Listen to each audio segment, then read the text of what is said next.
എല്ലാവർക്കും എൻ്റെ പുതിയൊരു വീഡിയോക്ക് സ്വാഗതം. ഇന്നത്തെ വീഡിയോ എന്ന് പറഞ്ഞാൽ ഞാൻ ദുബായിൽ പോയൊരു വീഡിയോ ആണ്. അപ്പോൾ ദുബായ് ഒരു 21 മണിക്കൂർ കൊണ്ട് കാണുന്ന കാഴ്ചകളും കാര്യങ്ങളൊക്കെ ഉൾപ്പെടുത്തിക്കൊണ്ടുള്ളൊരു വീഡിയോ ആണ്. അപ്പോൾ ഞാൻ കൊച്ചിയിൽ നിന്ന് ദുബായിലേക്കും ദുബായിൽ നിന്ന് ഫ്രാങ്ക്ഫൂട്ടിലേക്കാണ് ടിക്കറ്റ് എടുത്തിട്ടുണ്ടായിരുന്നത്. അപ്പോൾ 21 മണിക്കൂറാണ് എനിക്ക് ദുബായിൽ ലേ ഓവർ ഉണ്ടായിരുന്നത്. ആ ഒരു സമയത്ത് ഞാൻ പുറത്തേക്ക് ഇറങ്ങി അവിടെ കണ്ട കാഴ്ചകളാണ് ഈ ഒരു വീഡിയോയിൽ ഉൾപ്പെടുത്തിയിട്ടുള്ളത്. അപ്പോൾ ഞാൻ പുറത്തേക്ക് ഇറങ്ങുമ്പോൾ തന്നെ അവിടെ നിന്ന് എനിക്ക് സിം കാർഡും കാര്യങ്ങളൊക്കെ കിട്ടിയിട്ടുണ്ടായിരുന്നു. അതുപോലെ തന്നെ എന്നെ എയർപോർട്ടിൽ നിന്ന് പിക്ക് ചെയ്യാനായിട്ട് ക്രിസ്റ്റിനും അതുപോലെ തന്നെ അവൻ്റെ ഭാര്യയായ അനിറ്റയും വന്നിട്ടുണ്ടായിരുന്നു. അവരെ കല്യാണത്തിന് എനിക്ക് പോകാൻ പറ്റിയിട്ടുണ്ടായിരുന്നില്ല. ക്രിസ്റ്റിനെ അതിന് മുമ്പ് കഴിഞ്ഞ വർഷം കണ്ടിട്ടുണ്ടായിരുന്നു. അനിറ്റാനെ കല്യാണത്തിന് പോകാൻ പറ്റിയില്ല. കല്യാണത്തിന് ശേഷം ഈ ഒരു ദുബായിൽ വെച്ചിട്ടാണ് ഞങ്ങൾ ആദ്യമായിട്ട് മീറ്റ് ചെയ്യുന്നത്. അപ്പോൾ എന്നെ അവർ ആദ്യമായിട്ട് കാണാൻ കൊണ്ടുപോയത് ഈ ഒരു മരുഭൂമി ഒന്ന് വെറുതെ കാണിക്കാമെന്നുള്ള രീതിക്കാണ് പോയത്. പക്ഷേ അവിടുത്തെ ഡെസേർട്ട് റൈഡുകളും കാര്യങ്ങളും നമ്മൾ ബുക്ക് ചെയ്തിട്ടുണ്ടായിരുന്നില്ല. ഞങ്ങൾ ജസ്റ്റ് കാറിൽ കൂടെ പോകുമ്പോൾ ഇങ്ങനെ അനന്തമായി നീണ്ടു കിടക്കുന്ന ഒരു മരുഭൂമിയും അതുപോലെ തന്നെ പൊടിക്കാറ്റും അങ്ങനെയുള്ള കാര്യങ്ങളൊക്കെ കാണാൻ വേണ്ടി പോയത്. അതൊക്കെ നമ്മൾ സിനിമയിൽ മാത്രമേ കണ്ടിട്ടുള്ളൂ. അപ്പോൾ ആ ഒരു കാര്യങ്ങളും പിന്നെ മറ്റ് വീഡിയോസിലും കണ്ടിട്ടുണ്ട്. അത് കാണാനാണ് ആദ്യമായിട്ട് പോയത്. ഭയങ്കര ചൂടായിരുന്നു, ഒട്ടകങ്ങളും കാര്യങ്ങളൊക്കെ ഉണ്ട്. അതിന് ശേഷം ഞങ്ങൾ പിന്നെ ദുബായ് ഫ്രെയിം കാണാനാണ് പോയത്. അപ്പോൾ ഈ ഒരു ദുബായ് ഫ്രെയിം നമ്മൾ അകലിൽ നിന്ന് കാണുമ്പോൾ തന്നെ നല്ല ഹൈറ്റിൽ നിൽക്കുന്ന ഒരു ഇതാണ് ദുബായ് ഫ്രെയിം.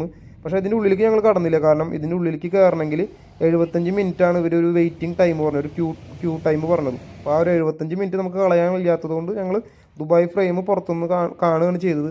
കാരണം നമുക്ക് ആകെ ഈ ഒരു 21 മണിക്കൂറാണ് എനിക്ക് ഇവിടെ ഈ ഒരു ദുബായിൽ ഇവരെ കൂടെ ഉണ്ടാവാൻ പറ്റുള്ളൂ. അതുപോലെ തന്നെ ഇതിന് ശേഷം ഞങ്ങൾ ഭക്ഷണം കഴിക്കാനായിട്ട് എൻ്റെ കസിൻ്റെ അടുത്താണ് പോയത്. കസിൻ അവിടെ ഉണ്ടായിരുന്നു, ആൾ ഹോട്ടലിൽ വെയിറ്റ് ചെയ്യുന്നു. അപ്പോൾ ഹോട്ടലിൽ മറ്റേ ആളുകൾ ഇരിക്കുന്നതുകൊണ്ട് ഞങ്ങളൊരു വീഡിയോ എടുത്ത് കയറിയില്ല. എൻ്റെ കസിൻ അവിടെ ഉണ്ടായിരുന്നു. അതുപോലെ തന്നെ ഈ ഫ്രെഡീനെ ഞങ്ങൾ അവിടെ വെച്ച് മീറ്റ് ചെയ്തു. ഫ്രെഡി എൻ്റെ കൂടെ ചെറുപ്പം തൊട്ടേ ഉണ്ടായിരുന്നതാണ്, കളിക്കാനും അവിടെയൊക്കെ ഫുട്ബോൾ കളിക്കുമ്പോൾ ഒക്കെ ഉള്ളൊരു ഫ്രണ്ടാണ്. അപ്പോൾ അവനെയും കണ്ടു. അതിനുശേഷം ഞങ്ങൾ പതുക്കെ അങ്ങനെ ഈ ഒരു നല്ല റോട്ടിൽ കൂടെ ഇങ്ങനെ യാത്ര ചെയ്തു. കാരണം എനിക്കിങ്ങനെ ഈ ഒരു കാഴ്ചയാണ് ഞാൻ സത്യത്തിൽ ദുബായ് എക്സ്പെക്ട് ചെയ്തത്. ഞാൻ ആദ്യം തന്നെ വന്നിട്ട് മരുഭൂമി കണ്ടപ്പോൾ ഞാൻ ഇവരുടെ അടുത്ത് ഇങ്ങനെ, കാരണം ഒരു ടയേർഡായ ഫീലായിരുന്നു. കാരണം ഭയങ്കര ചൂടാണ്. കാറിനുള്ളിലാണെങ്കിലും നല്ലൊരു നമുക്ക് ഫ്രണ്ടിൽ ഇരിക്കുമ്പോൾ നമുക്ക് കറക്റ്റായിട്ട് അറിയാൻ പറ്റും. അപ്പോൾ ക്രിസ്ത്യനിക്ക് കൂളിംഗ് ഗ്ലാസും കാര്യങ്ങളൊക്കെ തന്നിട്ടുണ്ടായിരുന്നു, കണ്ണിന് ക്ഷീണം വരണ്ടെന്ന് പറഞ്ഞിട്ട്. കാരണം അത്രയും നമ്മൾ ഭയങ്കര വെളിച്ചമാണ് പുറത്ത്, ഭയങ്കര ചൂടും കാര്യങ്ങളൊക്കെ ആയതുകൊണ്ടും കണ്ണിലേക്ക് പ്രശ്നമില്ല, കൂളിംഗ് ഗ്ലാസും കാര്യങ്ങളൊക്കെ വെച്ചിട്ടായിരുന്നു. പിന്നെ ഈ ഒരു കാഴ്ച കാണാനായിട്ടാണ് പോയത്. ഇതൊരു മനോഹരമായ കാഴ്ചയായിരുന്നു. കാരണം ഞാനിതൊരു സിനിമയിലും ടി വിയിലും അതുപോലെ തന്നെ കുറേ വീഡിയോസിലും കാര്യങ്ങളൊക്കെ കണ്ടിട്ടുണ്ടായിരുന്നത്. അപ്പോൾ എൻ്റെ ഒരു വലിയൊരു ആഗ്രഹമായിരുന്നു ദുബായിൽ ഒരു ബുർജ് ഖലീഫ അങ്ങനെയുള്ള കാര്യങ്ങളൊക്കെ കാണണം എന്നുള്ളതും. ഈ ഒരു റോട്ടിൽ കൂടെ ഇതൊരു അൽഷെയ്ക്ക് എന്ന് പറഞ്ഞാൽ അങ്ങനെയുള്ള റോഡാണ്. ഇവിടെയാണ് ആ ദുബായ് റണ്ണും കാര്യങ്ങളൊക്കെ നടക്കുന്നത്. ഒരു 8 കിലോമീറ്റർ 10 കിലോമീറ്റർ നീണ്ടു കിടക്കുന്ന ഒരു റോഡാണ്. ഈ ഒരു വഴിയിൽ കൂടെ പോകുമ്പോൾ തന്നെ നമ്മൾ ദുബായ് പകുതി കണ്ട ഒരു എഫക്റ്റായി. ശരിക്കും പറഞ്ഞാൽ ഇതൊക്കെ എൻ്റെ കാര്യങ്ങളാണ്, ഞാൻ പറയുന്ന കാര്യങ്ങളാണ്. ശരിക്കും ഇതായിരിക്കില്ല ചിലപ്പോൾ ഇതിൻ്റെ വേറെ ഒരുപാട് ദുബായ് ടൂറിസം കാര്യങ്ങളൊക്കെ ചുറ്റിനും നടക്കുന്നുണ്ടാവും. പക്ഷേ എനിക്കിത് കണ്ടതോടുകൂടി ഞാൻ തൃപ്തനായി. കാരണം ഞാനവിടെ ആ ഒരു സ്ഥലത്ത് ഇറങ്ങിയതിൻ്റെ, ദുബായിൽ ഇറങ്ങിയിട്ട് പുറത്തിറങ്ങിയതിൻ്റെ എനിക്ക് സംതൃപ്തി കിട്ടാവുന്ന ഒരു കാഴ്ചയാണ് ഈ ഒരു വഴി കൂടെ പോയപ്പോൾ ഞാൻ കണ്ടത്. കറക്റ്റ് നമ്മൾ വേറൊരു ലോകത്ത് ജീവിക്കുന്ന ഒരു ഫീൽ കിട്ടുന്ന ഒരു സംഭവമാണ്. അതുമാതിരി തന്നെ ഈ ഒരു ദുബായിൽ എനിക്ക് ഇറങ്ങാനായിട്ട് എന്താണ് നമ്മളിപ്പോൾ ഒരു ദുബായിൽ വെറുതെ ഒരു ഓണറേബിൾ വിസ കിട്ടുള്ള കാര്യങ്ങളൊക്കെ നമുക്ക് എല്ലാവർക്കും ഡൗട്ട് ഉണ്ടാവും. അതെന്ന് വെച്ചാൽ നമുക്ക് ജർമ്മനിയിലത്തെ കാർഡ് എന്ന് വെച്ചാൽ യൂറോപ്യൻ കൺട്രീസിലെ ഏതെങ്കിലും ഒരു റെസിഡൻറ്റ് കാർഡ്, അതുപോലെ തന്നെ നമുക്ക് അമേരിക്കയിലത്തെ റെസിഡൻറ്റ് കാർഡ്, അതുപോലെ തന്നെ UK റെസിഡൻറ്റ് കാർഡ് അല്ലെങ്കിൽ പെർമനൻറ്റ് കാർഡ്, ഇങ്ങനെയുള്ള കാർഡുകളൊക്കെ ഉണ്ടെങ്കിൽ അതിൽ കുറച്ചും കൂടി രാജ്യങ്ങളുണ്ട്. ഞാനിപ്പോൾ എക്സാമ്പിളിന് വേണ്ടിയിട്ട് യൂറോപ്യൻ യൂണിയനിലുള്ള കൺട്രീസും അതുപോലെ തന്നെ UK US ഇങ്ങനെയുള്ള കൺട്രീസിൽ നിന്നുള്ള റെസിഡൻറ്റ് പെർമിറ്റോ പെർമനൻറ്റ് റെസിഡൻറ്റോ അങ്ങനെ എന്തെങ്കിലും ഉണ്ടെങ്കിൽ, അതുമാതിരി തന്നെ ഇന്ത്യൻ പാസ്പോർട്ടും ആണ് നമ്മുടെ കയ്യിലുണ്ടെങ്കിൽ നമുക്ക് ഓണറേബിൾ വിസ കിട്ടും. അതിന് കുറേ കണ്ടീഷൻസ് ഉണ്ട്. നമുക്ക് നിസ്സാരമായിട്ട് പറയുകയാണെങ്കിൽ നമ്മുടെ കയ്യിലൊരു ഇന്ത്യൻ പാസ്പോർട്ടും ഇതുമാതിരിയുള്ള ഏതെങ്കിലും രാജ്യങ്ങളുടെ റെസിഡൻറ്റ് പെർമിറ്റും ഉണ്ടെങ്കിൽ അത് നമ്മൾ ഏത് രാജ്യത്ത് നിൽക്കണമെന്ന് വെച്ചാൽ നമ്മൾ എലിജിബിൾ ആണോ എന്ന് അന്വേഷിച്ചിട്ട് വേണം പോകാനായിട്ട്. അല്ലെങ്കിൽ നമ്മൾ എയർപോർട്ടിൽ വന്നിട്ട് നമ്മൾ ആ ഒരു ലേ ഓവറും കാര്യങ്ങളൊക്കെ എടുക്കുകയാണെങ്കിൽ അവിടെ ലോക്കായി പോകും. അപ്പോൾ എനിക്ക് 21 മണിക്കൂറുണ്ടായിരുന്നു. ഞാനത് ആദ്യമേ തന്നെ ചെക്ക് ചെയ്തിട്ടുണ്ടായിരുന്നു ഞാൻ വിസയ്ക്ക് എലിജിബിൾ ആണോ എന്നുള്ളത്. അപ്പോൾ വിസ കിട്ടാൻ പ്രോബ്ലം ഇല്ല എന്നുള്ള കാര്യങ്ങളൊക്കെ മനസ്സിലാക്കിയിട്ടാണ് നമ്മളിവിടെ വന്നത്.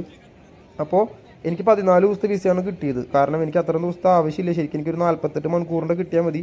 പക്ഷേ പിന്നെ നമുക്ക് അവിടെ സംസാരിക്കാനും അങ്ങനെയുള്ള കാര്യങ്ങളൊക്കെ ബുദ്ധിമുട്ടുണ്ട്. ഒരു 14 ദിവസത്തെ വിസ 240 ദിർഹമാണ് അതിന് വേണ്ടി വന്നത്. എന്ന് വെച്ചാൽ ഏകദേശം ഒരു 5500 രൂപയാണ് നമുക്ക് ഈ ഒരു ദുബായ് വിസയ്ക്കായിട്ട് വരുന്നത്. 14 ദിവസം നിൽക്കാം. എനിക്ക് തന്നെ അത്രയും ദിവസം നിൽക്കേണ്ട കാര്യമില്ലാത്തതുകൊണ്ട് നമ്മളങ്ങനെ പോയി.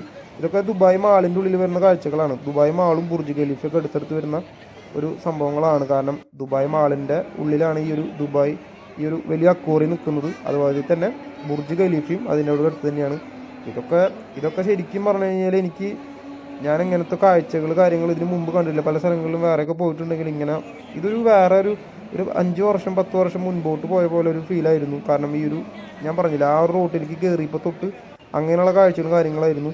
കാരണം ഞാൻ ഇത് എന്നെ ബേസ് ചെയ്ത് മാത്രമാണ് പറയുന്നത്. ഇതിനും വലിയ വലിയ കാഴ്ചകൾ കണ്ടിട്ടുള്ള ആളുകളുണ്ടാവും, അവർക്ക് ഇത് ചിന്തിക്കുമ്പോൾ ഇതിന് മികച്ച സ്ഥലങ്ങൾ വേറെ ഉണ്ടാവും. ഞാൻ അതിലേക്കൊന്നും മൂന്നില്ല, ഞാൻ എൻ്റെ പേഴ്സണൽ കാര്യങ്ങളാണ് പറയുന്നത്. ഞാൻ കണ്ടിട്ട് എനിക്ക് ഈ ഒരു ഭാഗം കണ്ടപ്പോൾ, കാരണം ഞാൻ പറഞ്ഞില്ലേ ദുബായിലേക്ക് ആ ഒരു റോട്ടിലേക്ക് കടന്നപ്പോഴാണ് അതിൻ്റെ ഒരു എഫക്റ്റ് വരാൻ തോന്നിയത്.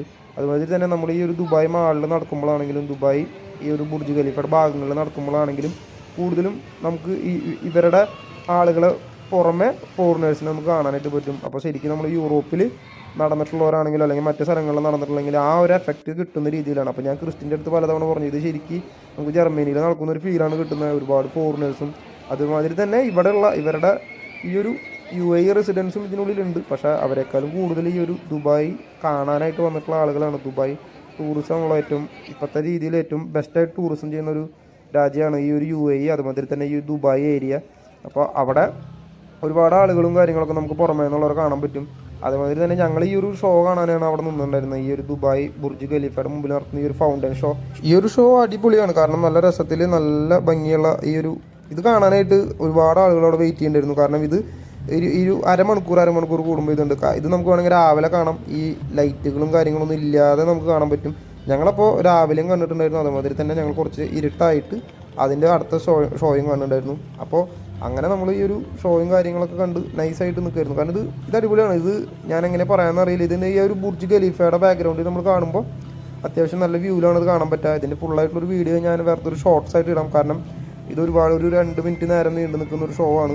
അതുപോലെ തന്നെ നമുക്ക് ഈ ഒരു ദുബായ് വിസ എന്ന് പറയുന്നത് നമുക്ക് പുറമേ നിന്ന് ഓൾറെഡി എടുത്തിട്ട് വരാനൊക്കെ പറ്റാവുന്ന കാര്യമാണ്. അതൊക്കെ എല്ലാവർക്കും അറിയുന്ന കാര്യമാണ്. ഞാൻ നേരത്തെ പറഞ്ഞ കാര്യം ഓൺ അറൈവൽ വിസയുടെ കാര്യമാണ്. നമ്മളൊരു 20 മണിക്കൂറോ 25 മണിക്കൂറോ നമ്മൾ ലേ ഓവറൊക്കെ ഉള്ള ഫ്ലൈറ്റ് ബുക്ക് ചെയ്ത് വരുമ്പോൾ അവർക്ക് പുറത്തേക്ക് ഇറങ്ങാൻ വേണ്ടിയിട്ട് ഉപയോഗിക്കാൻ പറ്റുന്ന ഒരു സംഭവമാണ് ഓൺ അറൈവൽ വിസ. അപ്പോൾ അതിനാണ് ഞാൻ നേരത്തെ പറഞ്ഞ റെസിഡൻറ്റ് കാർഡിന് കാര്യങ്ങളൊക്കെ ആവശ്യമുള്ളൂ. അല്ലാത്തവർക്ക് പുറത്തുനിന്നൊക്കെ ഏജൻസി ത്രൂ ബുക്ക് ചെയ്ത് 14 ദിവസത്തെയോ 30 ദിവസത്തെയോ 3 മാസത്തേക്ക് വിസിറ്റിംഗ് കാര്യങ്ങളൊക്കെ കിട്ടും. അതിൻ്റെ കൃത്യമായ പ്രൂവിങ് കാര്യങ്ങളൊക്കെ അടച്ചു കഴിഞ്ഞാൽ നമുക്ക് അങ്ങനെ വരാനും പറ്റും. പിന്നെ ദുബായ് എന്ന് പറയുന്ന രാജ്യം നല്ല വെൽക്കമിങ് ആണ്. ഞാൻ അവിടെ ചെന്ന് സംസാരിച്ചുകൊണ്ടിരിക്കുമ്പോൾ തന്നെ ഇമിഗ്രേഷനിൽ നിന്നിരുന്ന ആളുകളൊക്കെ എൻ്റെ അടുത്ത് എന്നുവെച്ചാൽ എന്നെ അറ്റൻഡ് ചെയ്ത ആ ഒരു ആൾ ജർമ്മനിയിലത്തെ അവിടുത്തെ കൾച്ചറും കാര്യങ്ങളൊക്കെ എൻ്റെ അടുത്ത് ഡിസ്കസ് ചെയ്തു. പുള്ളി അവിടെ വന്ന കാര്യങ്ങളൊക്കെ സംസാരിച്ചു. പിന്നെ എൻ്റെ അടുത്ത് ദുബായ് എന്താണ് ഒരു ദിവസം നിന്ന് പോകുന്ന ഒരു 5 ദിവസമെങ്കിലും മിനിമം കണ്ട് ഇവിടുത്തെ ഇവൻറ്റുകളൊക്കെ അറ്റൻഡ് ചെയ്ത് പതുക്കെ പോയാൽ മതി. ഭയങ്കര വെൽക്കമിങ് ആയിട്ട്, വേറെ റൂഡായിട്ടുള്ള പെരുമാറ്റം അങ്ങനെയൊന്നുമില്ല. കാരണം നമ്മൾ മറ്റ് രാജ്യങ്ങളിൽ അവിടെയൊക്കെ ചെല്ലുമ്പോൾ ഇമിഗ്രേഷനിൽ ചെല്ലുമ്പോൾ എന്തിനാണ് വരുന്നത്, എന്തിനാണ് പോകുന്നത്, അങ്ങനെ കാര്യങ്ങളൊക്കെ ചോദിക്കാറുണ്ട്. ഇത് വളരെ വെൽക്കമിങ് ആയിട്ടായിരുന്നു പുള്ളി ഉണ്ടായിരുന്നത്. ഒരു 5 ദിവസമെങ്കിലും മിനിമം ദുബായിൽ സ്പെൻഡ് ചെയ്യായിരുന്നില്ലേ അതൊക്കെ ചോദിച്ചു. അങ്ങനത്തെ കുറേ കാര്യങ്ങളൊക്കെ ചോദിച്ചു. അപ്പോൾ നല്ല ഹാപ്പിയായി. പിന്നെ എൻ്റെ അടുത്ത് ജർമ്മനിയിലുള്ള ആൾ വന്നിരിക്കുന്ന സ്ഥലങ്ങളെപ്പറ്റി സംസാരിച്ചു. അതുമാതിരി തന്നെ നെതർലാൻഡ്സിലുള്ളതും ബെൽജിയത്തിലുള്ളതും പുള്ളി പോയിട്ടുള്ള കാര്യങ്ങളൊക്കെ സംസാരിച്ചു. അങ്ങനെ നൈസായിരുന്നു ആ ഒരു ഇമിഗ്രേഷൻ ഓഫീസർ. ഞാൻ എന്തായാലും ആളെ മറക്കില്ല. ഇനി ഞാൻ ദുബായിലൊക്കെ പോകുന്നുണ്ടെങ്കിൽ എനിക്ക് ഇമിഗ്രേഷൻ ഓഫീസറായിട്ട് ആളെ കിട്ടിയാൽ മതി എന്നാണ് ആഗ്രഹം. അതുപോലെ തന്നെ അവിടെ നിന്ന് ഞങ്ങൾ പോയത് ഗ്ലോബൽ വില്ലേജിലേക്കാണ്. നമ്മുടെ ദുബായിൽ ഇപ്പോൾ പണ്ടൊക്കെ നമ്മുടെ ആ ഒരു ഡയമണ്ട് നെക്ലസ് സിനിമയിലൊക്കെ പറഞ്ഞിട്ടുണ്ട്, സുകുമാരി ചേച്ചി പറഞ്ഞിട്ടുണ്ട് ആ ഒരു ഗ്ലോബൽ വില്ലേജ് കാണണമെന്ന്. ആ ഒരു കാര്യം കാണാനായിട്ടാണ് പിന്നീട് പോയത്. ഗ്ലോബൽ വില്ലേജ് എന്ന് പറയുമ്പോൾ കുറച്ച് ദൂരെ ആ ഒരു ബുർജ് ഖലീഫയുടെ ഭാഗത്തു നിന്നൊക്കെ ഒരു അരമണിക്കൂർ യാത്ര ചെയ്തിട്ടുള്ളൊരു സ്ഥലമാണ്. അത് ഇതുമാതിരി ഒരുപാട് രാജ്യങ്ങളുടെ നമ്മളൊരു എക്സിബിഷൻ കാണാൻ പോയ ഒരു ഫീലാണ്. കാരണം നമ്മൾ നടക്കുമ്പോഴൊക്കെ ഓരോ രാജ്യങ്ങളുടെ ഷോകളും കാര്യങ്ങളും കാണാൻ പറ്റും. അതുമാതിരി തന്നെ അവരുടെ രാജ്യങ്ങളിൽ പ്രത്യേകമായിട്ടുള്ള സാധനങ്ങൾ വിൽക്കുന്ന കടകളും സ്റ്റോളുകളും അതുമാതിരി ഫുഡ് കഴിക്കാനുള്ള സ്ഥലങ്ങളും ഗെയിംസും അതുപോലെ തന്നെ കുറേ ഇവൻറ്റുകളും അവിടെ ടൈം എഴുതി വെച്ചിട്ടുണ്ട്. ഓരോ അരമണിക്കൂർ കൂടുമ്പോഴും ഓരോരോ ഇവൻറ്റുകളും കാര്യങ്ങളൊക്കെ നടക്കുന്നുണ്ട്. അപ്പോൾ അതൊക്കെ നമുക്ക് അതൊരു വലിയൊരു സ്റ്റേജിലാണ്. അതുമാതിരി തന്നെ ഈ രാജ്യങ്ങളുടെ ഇതിനുള്ളിൽ നമുക്ക് ഇതുമാതിരി പാട്ടും കാര്യങ്ങളൊക്കെ കേൾക്കാൻ പറ്റും. അത് കേട്ടിരിക്കുന്നവരും അതുമാതിരി തന്നെ ഫുഡ് കഴിക്കുന്നവരും അങ്ങനെ ഒരുപാട് കാര്യങ്ങളൊക്കെ ഉള്ള ഒരു സംഭവമാണ് ഈ ഒരു ഗ്ലോബൽ വില്ലേജ്. പക്ഷേ എന്നെ സംബന്ധിച്ച് നമുക്ക് ആ ബുർജ് ഖലീഫയും കാര്യങ്ങളൊക്കെ നൈറ്റിലത്തെ വ്യൂവും കാര്യങ്ങളൊക്കെ കഴിഞ്ഞ് വന്നപ്പോഴേക്കും ഗ്ലോബൽ വില്ലേജിൽ സ്പെൻഡ് ചെയ്യാനുള്ള സമയം വളരെ കുറവായിരുന്നു. അതുകൊണ്ട് ഞാൻ നിങ്ങളെ ജസ്റ്റ് ഒന്ന് ഓടിച്ചു കണ്ട് ആ ഒരു കാര്യങ്ങളൊക്കെ കാണുകയാണ് ചെയ്തത്. ഇവിടെ ജിനിച്ചാട്ടം വന്നിട്ടുണ്ടായിരുന്നു, എൻ്റെ കസിൻ വന്നിട്ടുണ്ടായിരുന്നു. അപ്പോൾ ഞങ്ങൾ അവിടെ നിന്ന് കുറച്ച് നേരം വർത്താനൊക്കെ പറഞ്ഞ് ഞങ്ങൾ അവിടെ നിന്ന് ജിനിച്ചാട്ടനെയും കൊണ്ടാണ് ഞങ്ങൾ പിന്നീട് തിരിച്ചു പോയത്. അപ്പോൾ അതുവരെ കാരണം ഗ്ലോബൽ വില്ലേജിൻ്റെ ആ ഒരു സമയത്ത് ജിനിച്ചാട്ടൻ്റെ കൂടെ ഉണ്ടായിരുന്നു, കസിൻ കൂടെ ഉണ്ടായിരുന്നു. അപ്പോൾ ഞങ്ങളിങ്ങനെ ഈ ഒരു പരിപാടികളും കാര്യങ്ങളൊക്കെ കണ്ടു. ജിനിച്ചാട്ടൻ്റെ ഒരു ഫ്രണ്ടിൻ്റെ മകളുടെ ഡാൻസ് പ്രോഗ്രാം ഉണ്ടായിരുന്നു. ഇന്ത്യൻ ഈ ഒരു പവലിയൻ്റെ ഉള്ളിൽ ഡാൻസ് പരിപാടി ഉണ്ടായിരുന്നു. അപ്പോൾ ജിനിച്ചാട്ടൻ അത് കാണാനായിട്ട് ഈ ഗ്ലോബൽ വില്ലേജിൽ വന്നിട്ടുണ്ടായിരുന്നു. അങ്ങനെയാണ് പിന്നെ ഞങ്ങൾ മീറ്റ് ചെയ്തത്. ഞങ്ങൾ ഉച്ചയ്ക്ക് ഓൾറെഡി ഒരു പ്രാവശ്യം മീറ്റ് ചെയ്തിട്ടുണ്ടായിരുന്നു. അങ്ങനെയാണ് പിന്നെ ഞങ്ങൾ മീറ്റ് ചെയ്തത്. അതുമാതിരി ഒരുപാട് രാജ്യങ്ങളുടെ പവലിയനുകളും കാര്യങ്ങളൊക്കെ കാണാൻ പറ്റും. ഇവൻറ്റുകളും പരിപാടികളൊക്കെ നടന്നു നൈസാണ്. കുട്ടികൾ കളിക്കുന്നുണ്ടാവും. ഞാൻ ഈ ഒരു പവലിയൻ ഈ ഒരു ഗ്ലോബൽ വില്ലേജ് ഞാൻ കാണുന്നതൊരു 11 മണി സമയത്താണ്. ആ സമയത്തും ഇവിടെ ഫുള്ളാണ്. ഇതൊരു 12 മണി വരെയാണ് ഇതിൻ്റെ ഒരു സമയം എന്ന് പറയുന്നത്, ഈ ഒരു ഗ്ലോബൽ വില്ലേജിൻ്റെ സമയം. അപ്പോൾ ഞങ്ങൾ ആ ഒരു സമയത്തോളം ഇതൊക്കെ കണ്ട് എനിക്ക് പിന്നീട് നെക്സ്റ്റ് ഫ്ലൈറ്റ് അവിടെ നിന്ന് പുലർച്ചെ 3:40 അപ്പോൾ എന്നെ ഒരു 12:30 കൂടി ക്രിസ്ത്യൻ എയർപോർട്ടിലേക്ക് ആക്കാനുള്ള രീതിക്കാണ് പിന്നീട് അവിടെ നിന്ന് എടുത്തത്. കാരണം ഒരു 3 മണിക്കൂർ മുമ്പ് എത്തുന്ന രീതിയിൽ. അങ്ങനെ ഞങ്ങൾ ഗ്ലോബൽ വില്ലേജിൽ നിന്ന് പതുക്കെ എയർപോർട്ടിലേക്ക് പോവുകയാണ് ചെയ്തത്. അവിടെയാണ് എൻ്റെ യാത്ര പിന്നീട് അവിടെ നിന്ന് അങ്ങോട്ട് ജർമ്മനിക്ക് പോകുന്നത്. അപ്പോൾ നിങ്ങൾ ഈ ഒരു കണ്ട ഈ ദുബായ് വീഡിയോ എന്ന് പറഞ്ഞാൽ ഞാൻ ജസ്റ്റ് 21 മണിക്കൂർ കൊണ്ട് മാത്രം കണ്ടൊരു വീഡിയോ ആണ്. ഇതെല്ലാം കാണാനുള്ളത് ഞാൻ പറഞ്ഞില്ല, ഒരു 5 ദിവസമെങ്കിലും മിനിമം കാണാനുള്ള പോലത്തെ ഒരു വീഡിയോ ആണ്. അല്ല, വീഡിയോ അല്ല, ഒരു സ്ഥലമാണ്. അപ്പോൾ നിങ്ങൾക്ക് ഈ വീഡിയോ ഇഷ്ടപ്പെട്ട എന്തായാലും ലൈക്ക് ചെയ്യാനും ഷെയർ ചെയ്യാനും സബ്സ്ക്രൈബ് ചെയ്യാനും മറക്കരുത്. അപ്പോൾ നമുക്കതിൽ അടുത്ത വീഡിയോ കാണാം. ബായ്.